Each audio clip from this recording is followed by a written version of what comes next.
Happy Saturday. A viral post has been floating around social media this summer on Annette Kellerman and the first women's swimwear.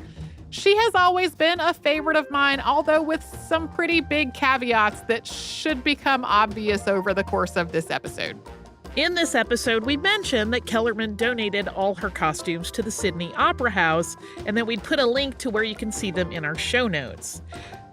We don't have show notes in quite the same way as we did when we first recorded this episode, but we will include that link as part of the description in today's episode so folks can get it from our website or their podcast app. This episode originally came out June 5th, 2017. Welcome to Stuff You Missed in History Class, a production of iHeartRadio.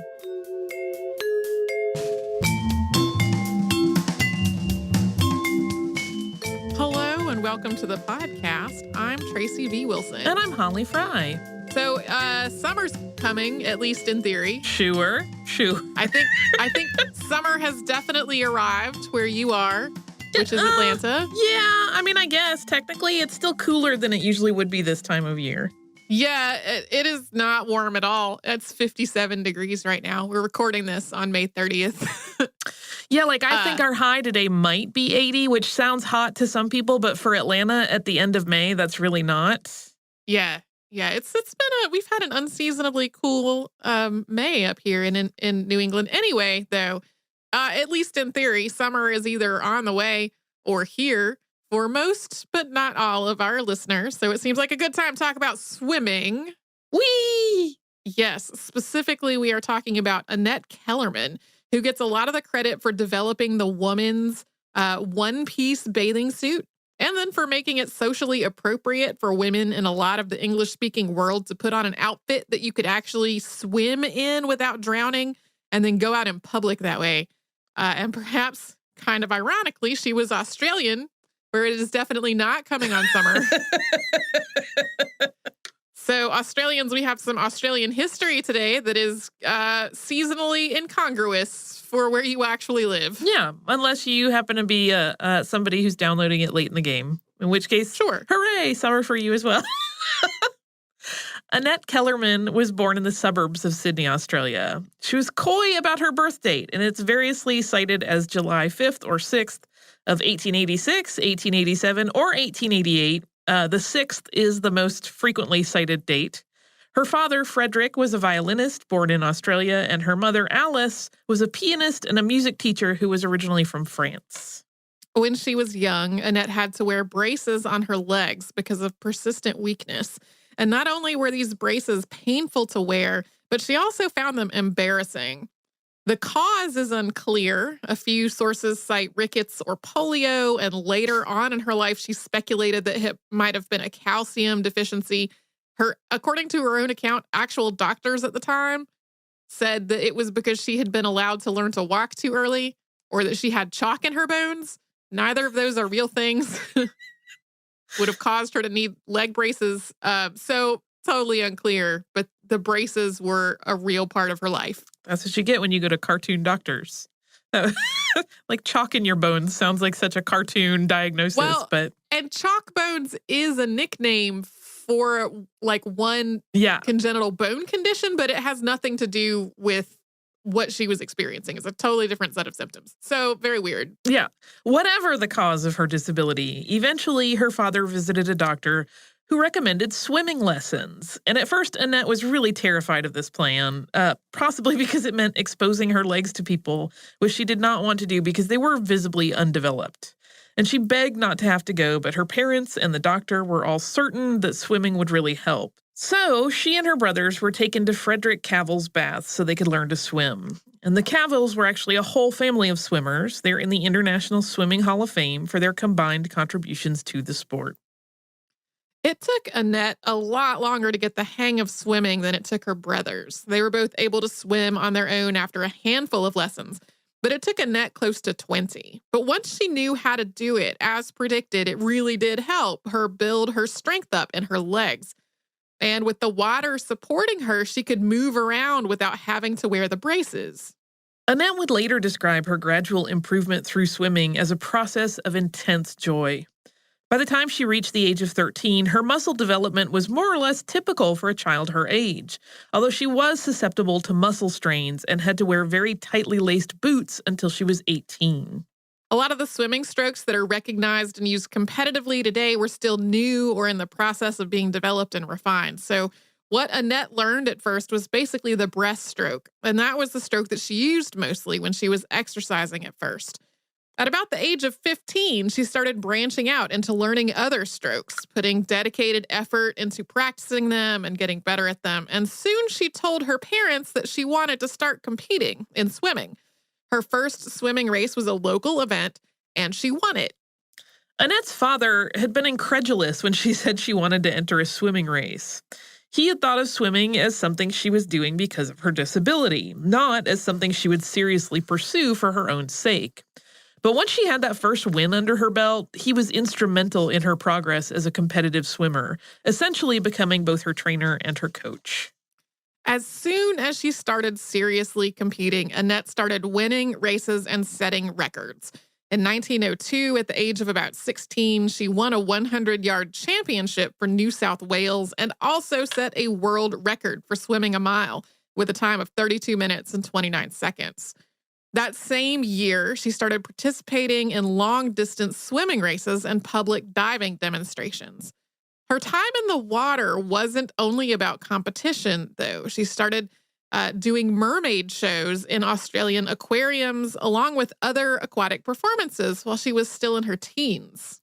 Although she was winning races and making a name for herself as a competitive swimmer, she wasn't really able to earn an income from doing so. So Annette and her father moved to England with the hope of finding more lucrative opportunities to compete and perform. Once they arrived in England, they had a really hard time getting started. Although Annette already held multiple records in swimming, they didn't know anyone, and Annette didn't have a local reputation to try to build on. So her father hatched a plan to drum up some publicity. She would swim 26 miles, which was 42 kilometers, down the Thames, from Putney to Blackwall. In 1905, Annette, at about age 18, became the first woman to make this swim. Although it did indeed bring in a lot of media attention, the swim itself was terrible. The Thames was filthy, and Annette later said she felt like she'd swallowed big mouthfuls of oil from the surface of the river. She'd also had to dodge a lot of flotsam, garbage, tugboats, and barges along the way. But afterward, a sports editor from the Daily Mirror approached her with another idea. The Daily Mirror was the first paper in the UK to use photographs rather than illustrations, and the editor thought that articles on Annette, complete with photographs of her in the scandalous swimwear that we're going to talk about a little bit more later, he thought that would sell a lot of papers. So he offered to back her in an attempt to swim across the English Channel, along with paying for and writing about swims along the coast to train for it. This entire enterprise was wildly successful in almost every way. Annette's training swims down the coast drew huge crowds, and the articles and their corresponding photos sold lots of papers. She swam an average of 45 miles or 72 kilometers per week, increasing the distance of each swim until she'd done the 24-mile stretch from Dover to Ramsgate. At that point, she thought she was ready to try to conquer the channel. Although that's a slightly shorter distance than her swim down the Thames, swimming in the English Channel is far more difficult due to the very cold water, the waves, and the tides. She made her first attempt to swim across the English Channel along with 6 men on August 24th of 1905. They all started their swim at about 3 in the morning, all from different points along the coast based on where they thought the currents and the tides would be the most advantageous. Each swimmer was accompanied by a steam tug and a rowboat in case they fell into some distress along the way. And then periodically, hot chocolate or food could be handed down to the swimmers from these boats to keep their energy up. An advertiser had given Annette chocolate to eat along the way, but the combination of chocolate and the choppy water really made her seasick. The further she went, the bigger her payday would be, though, so she kept herself going through that seasickness by thinking, the longer you stick, the more you get. She stuck it out for about 6.5 hours, and she was paid £30. This was the first of Kellerman's 3 attempts to swim the English Channel. And as with her swim down the Thames, she was the first woman to make the attempt. The closest she came in these 3 attempts to actually crossing was about 3/4 of the way, which took 10.5 hours. Later, Kellerman would say she thought she had the endurance to swim the channel, but not the raw strength. In her 1918 book, How to Swim, she wrote that she didn't think a woman would ever successfully swim the English Channel. She was proven wrong in 1926 when Gertrude Ederle crossed in 14 hours, 39 minutes, not only swimming the channel, but beating the previous record time by more than 2 hours. Today, there are lots of women that swim across the English Channel, including swimming it 3 consecutive times, like swimming it across one way and then going back across again, which is astounding to me. So, in Kellerman's first attempt to swim across the English Channel, the male swimmers who were swimming that night were allowed to be nude, but she had to wear a swimsuit that chafed her skin just terribly. And this brings us to her efforts to make suitable swimwear for women, which we will talk about more after a sponsor break.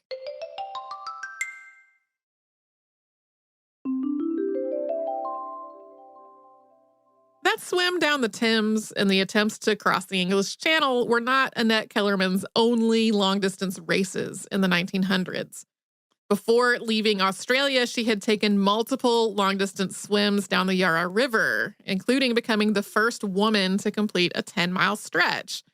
In 1905, she participated in a race down the Seine, where she tied for third with Thomas William Burgess.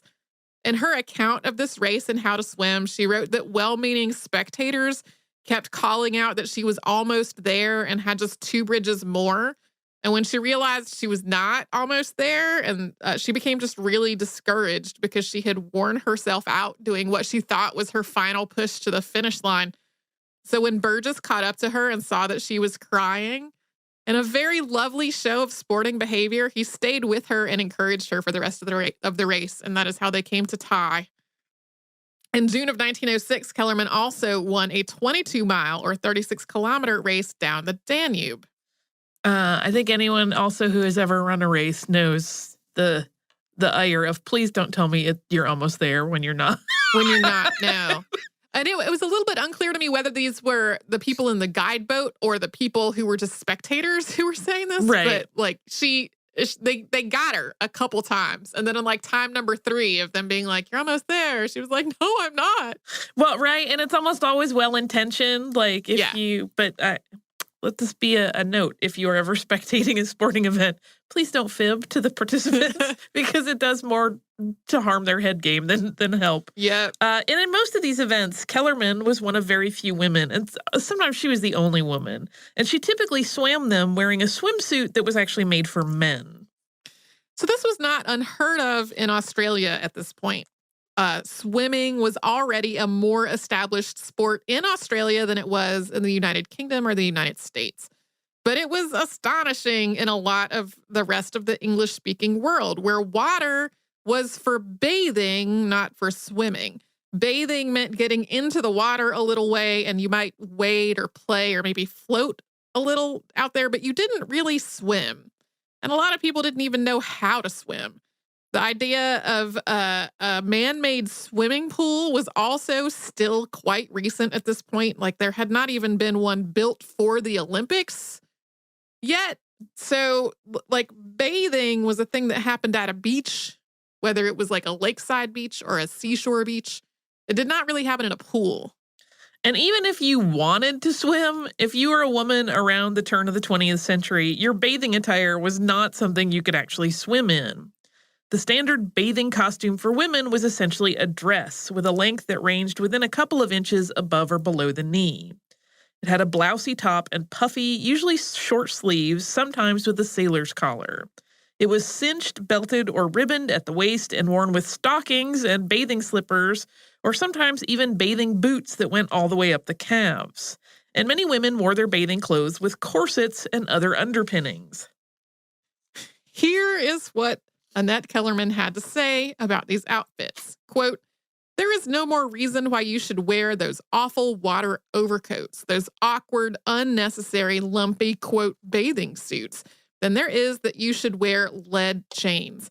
Heavy bathing suits have caused more deaths by drowning than cramps. I am certain there isn't a single reason under the sun why everybody should not wear lightweight suits.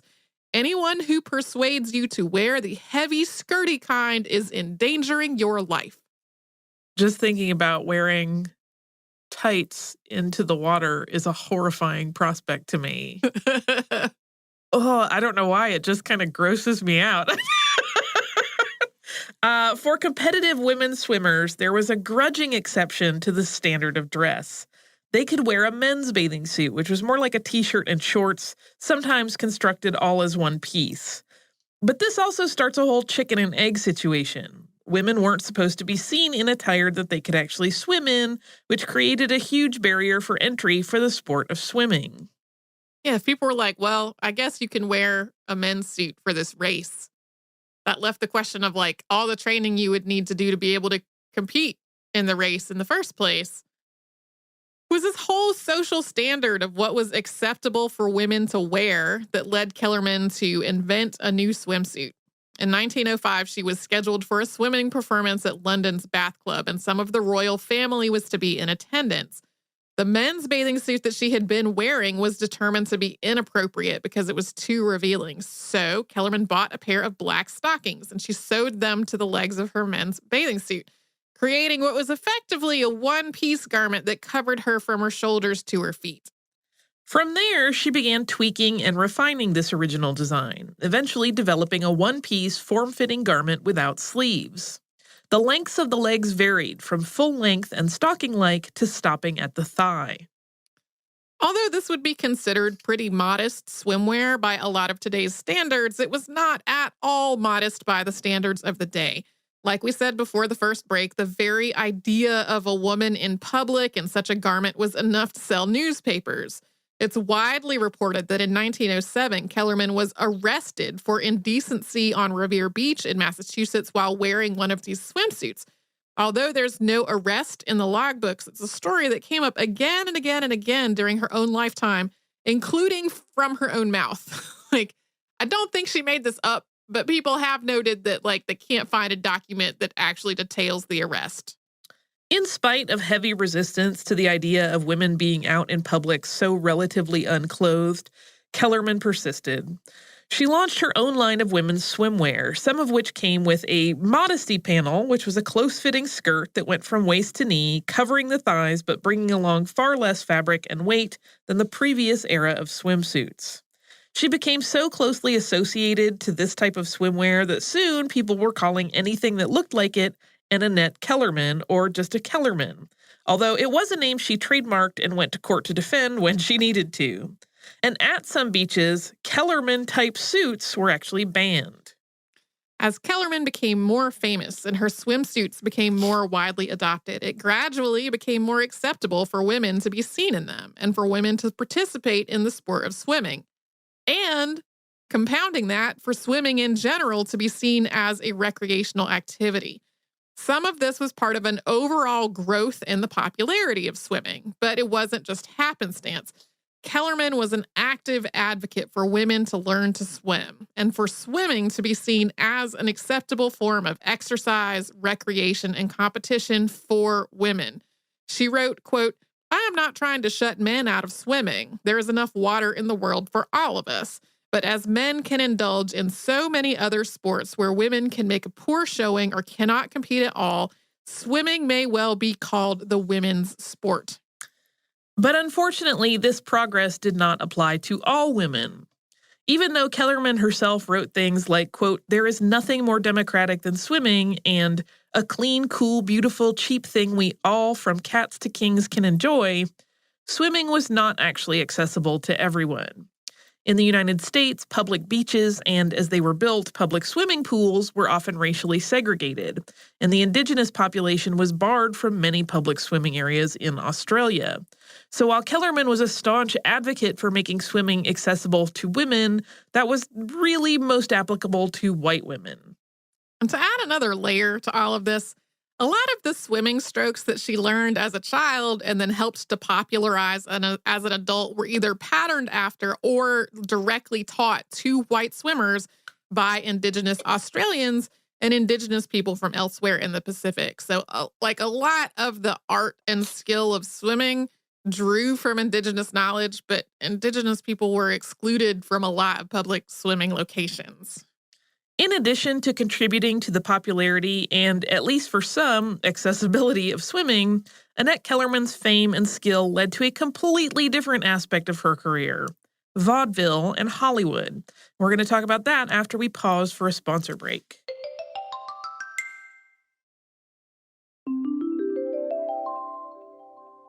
A lot of Annette Kellerman's fame as a swimmer came because she was naturally a performer. She was definitely talented. I don't want to overlook that at all. She legitimately won races and she set records, and she was one of the best swimmers of her era. But a lot of the attention that she got for those successes was due to showmanship and an openness with her body that was not really typical for the time. A woman swimmer was already relatively novel in a lot of places, and a woman swimmer who flaunted social expectations to proudly wear a scandalous swimsuit was a real attention getter. This attention actually led her to a career in vaudeville. In 1906, having performed at the London Hippodrome and won numerous races in Europe, she sailed for the United States to perform at amusement parks and theaters. Her vaudeville act involved a combination of swimming, high diving, water stunts, and mermaid shows, for which she often designed all of her own costumes. She would eventually donate all of her costumes and memorabilia to the Sydney Opera House. We will put a link in the show notes where you can go look at them. There's a lot. There are lots and lots of pictures of this collection that you can browse through, and they are fascinating. Although water shows already existed in vaudeville, Kellerman added a lot of her own flair and incorporated ballet and other movement in what would become a precursor to synchronized swimming. Her biggest production at the New York Hippodrome included a corps of 200 mermaids, all swimming in tandem. She also tried her hand at other types of performance, including male impersonation and high wire walking. By 1914, Kellerman had become one of the highest paid performers in vaudeville. Also, during her time in vaudeville, she got married after proposing to her manager, Louis Sullivan, who was known as Jimmy, in 1912. Running parallel to her time in vaudeville, Kellerman also began acting in films. Her first films were a series of silent shorts made while she was trying to work out a contract dispute between two different theater managers. Later on, when other people started to copy her water act and her pay in vaudeville consequently plummeted, she turned to film almost entirely. Kellerman's film roles involved lots of water and swimming, and sometimes they also played off the fact that the South Pacific was pretty exotic to American audiences, which meant that Kellerman herself was often seen as exotic as well. Her first full-length movie was Neptune's Daughter, which came out in 1914. She played a mermaid wearing sheer bodysuits that matched her skin tone. In 1916, she starred in a film called The Daughter of the Gods, which was a fantasy drama. She played Anisha, who was the daughter in question. In this film, she had a scene in which she was completely nude, although part of her body was covered by her hair. It was one of the first fully nude appearances by a major star in a non-pornographic movie. Her final film, Venus of the South Seas, came out in 1924. There are definitely people who call the Daughter of the Gods role like the first nude appearance by a woman in film, and that seems it needs a little more caveats than that. Kellerman mostly retired from performing in the 1930s. She and her husband moved to California, where she opened a health food store. She was apparently a vegetarian her whole life. By this point, she'd published books on swimming and on fitness, and one called Physical Beauty and How to Keep It. This one, to a modern reader, is maybe a little weird. It simultaneously acknowledges the double standards that women face regarding our bodies and appearances, but at the same time, it is a how-to manual for how to have an ideal body, and it clearly spells out that the point in doing so is to keep from losing your figure and consequently your husband as you age. So in some ways, she was way ahead of her time, and in some ways, she was squarely a product of it. The system is really bad, but here's how to buy in. Yeah, that. Yeah. That book also, like, it's a little, I don't really know what Annette Kellerman's racial views were about, like, the contributions of indigenous swimmers to swimming and all of those sort of stuff, but she has a couple of lines in this book that, like, you can tell there are some problematic racial and racist views in there. Like, at one point she says that the only people who need corsets are children and savages. And by savages, in quotation marks, she means Africans. Like, don't want to gloss over that, but, like, it's a weird intrusion in a book that's definitely about middle class white women retaining their figures, which has its own set of social play. Kellerman also established health spas. She wrote newspaper columns on health and beauty. She stridently advocated for women to be encouraged to be fit and active, and she wrote a children's book called Fairy Tales of the South Seas. But in a lot of ways, she had become famous for her bathing suits and for the body under them. In 1909, Dr. Dudley Sargent of Harvard had taken the measurements of about 1,000 women and compared them to the measurements of the Venus de Milo. Kellerman's were closest, and he dubbed her the perfect woman, which, along with that Revere beach arrest, became part of her ongoing marketing. In the Harvard collections, like the Harvard special collections, are still boxes and boxes of these women's measurement cards that were part of this study, which baffles me on a number of different... Yeah. It doesn't baffle me that the cards are still in the collection. It baffles me that, like, let's measure 1,000 women and compare them to a statue was a study in the first place. So her fame for her figure and the clothing being bathing suits on it persisted long after the first decade of the 1900s, which was really when Annette Kellerman had, introduced and become famous for this bathing suit. In 1935, an Associated Press reporter tracked her down and got her opinion on some sartorial hubbub in Yonkers, New York that was over women wearing shorts.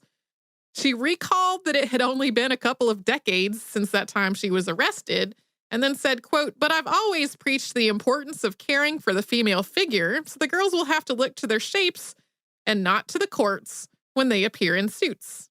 But remember, please, I am not a nudist."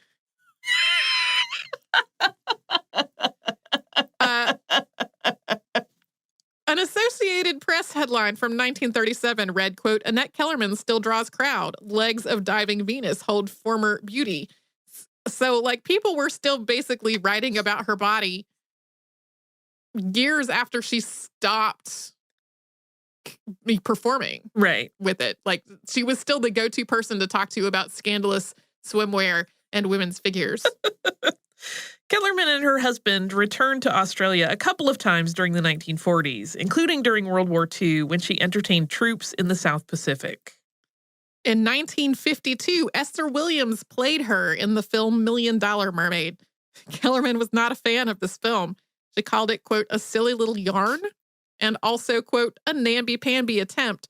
She was frustrated that she was played by an American in this movie, and also that the film was more of a swimming spectacular than an actual biography of her.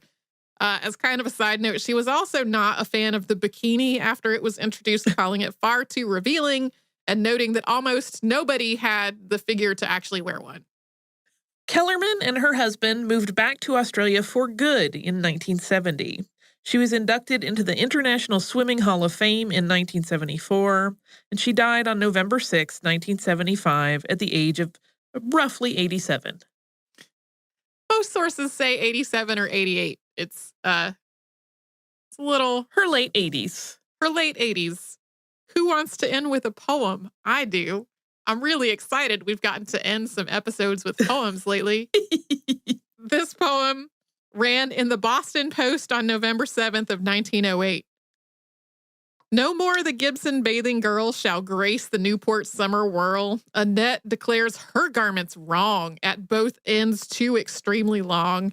The Gibson girl may be a peach as she perambulates the beach, but now if in the swim she'd be, she must with sweet Annette agree. Her heavy skirt she must replace with filmy raiment for the race.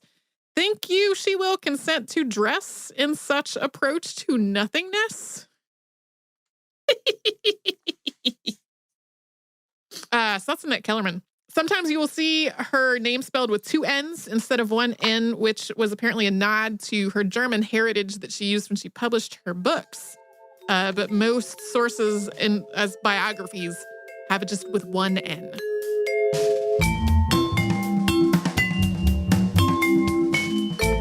Thanks so much for joining us on this Saturday. Since this episode is out of the archive, if you heard an email address or a Facebook URL or something similar over the course of the show, that could be obsolete now. Our current email address is historypodcast@iHeartRadio.com. You can find us all over social media at Missed in History. And you can subscribe to our show on Apple Podcasts, Google Podcasts, the iHeartRadio app, and wherever else you listen to podcasts. Stuff You Missed in History Class is a production of iHeartRadio. For more podcasts from iHeartRadio, visit the iHeartRadio app, Apple Podcasts, or wherever you listen to your favorite shows.